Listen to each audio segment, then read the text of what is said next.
Hello guys, వింటే భారతమే వినాలి, తింటే తలకాయ కూర తినాలి.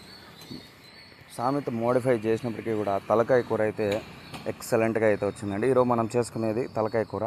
దానికి ఇక్కడ చూపిస్తున్న ఇంగ్రీడియంట్స్ అన్నీ తీసి పెట్టుకునేసి లైట్గా రోస్ట్ చేసుకొని పౌడర్ కొట్టి పెట్టేసుకోండి.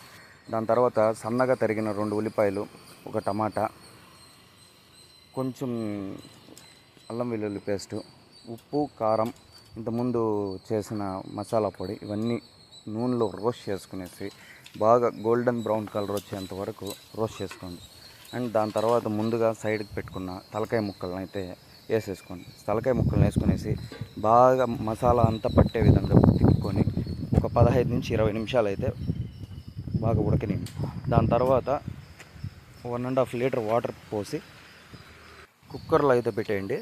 ఈ తలకాయ కూర ఇడ్లీ, దోశకైతే సూపర్గా ఉంటుంది. ఒకసారి అయితే నేను చెప్పిన రెసిపీ ప్రకారం మీరైతే చేసుకునేసి ఎలాగుందో కామెంట్ సెక్షన్లో అయితే కామెంట్ చేయండి.